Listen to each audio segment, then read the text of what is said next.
Yep, that's me. You're probably wondering how I ended up in this situation.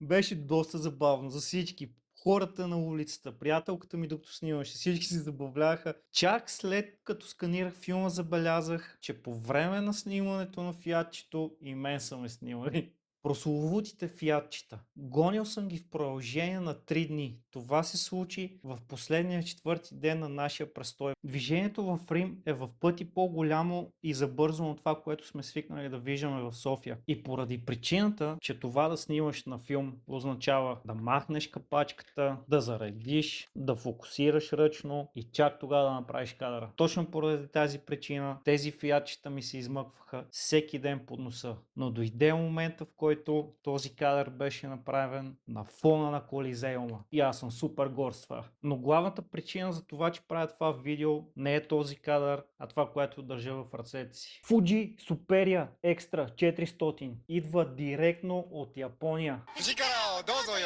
300 не са коне, а 400 са асовете на филма.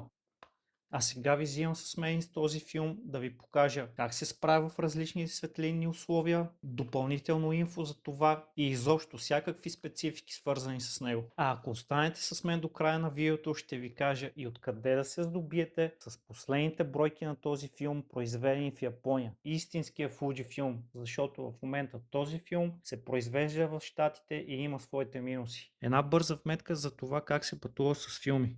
Винаги, когато пътувам с тях, ги слагам в една прозрачна турбичка. Това улеснява процеса по проверката след това на летището. И сега малко повече информация за самото Fuji. Fujifilm официално спира производството му в Япония през април 2024 година. Една от тайните на този филм е патентования четвърти слой циан, който балансира изкуствената светлина, когато някой се опита да снима с него в такива условия. Следващият му плюс е номера 400, т.е. 400 ISO. Това означава, че е достатъчно бърз да се ползва за стрит фотография. Новия Fuji 400 в момента се прави в САЩ. Много хора вярват, че вътре всъщност е емулсия на Kodak. Така че ако намерите бройки от Fuji Superia Extra 400, грабете здраво и смело и не се замисляйте. След една задълбочена проверка от моя страна, забелязах, че в доста онлайн магазини този филм вече е sold out. И да преминем към същността на цялото това упражнение. Като по чудо този път на българската граница никой не се направи за това, че искам ръчна проверка на филмите.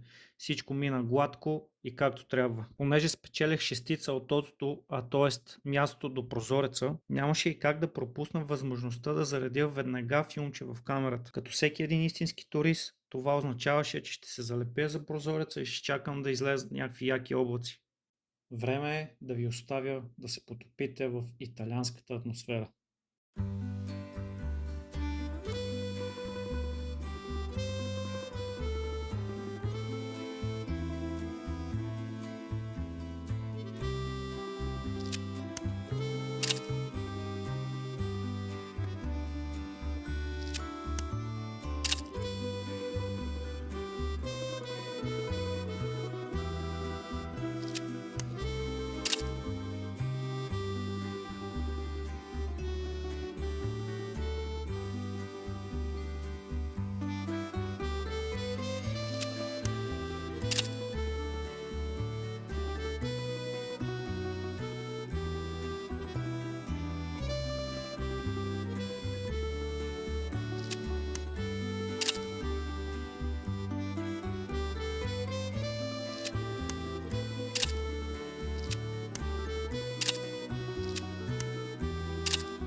Докато наблюдавате този брутален изгрев, ще ви споделя какво беше моето преживяване на летището в Рим относно преминаването на проверката през скенерите. По-брутално и професионално отношение относно аналоговата техника не бях срещал никъде по света до момента. Там имаше човек, който забеляза камерата на рамото ми и ме попита дали тя е цифрова или аналогова. Когато му казах, че е аналогова, той ме пренасочи в малко по-различна редица. А там вече имаше съвсем различен служител, който без още да го помоля и да го разпитвам, взе филмчетата от мен с турбичката, прегледа ги ръчно и каза, че съм готов да минавам през метал детектора.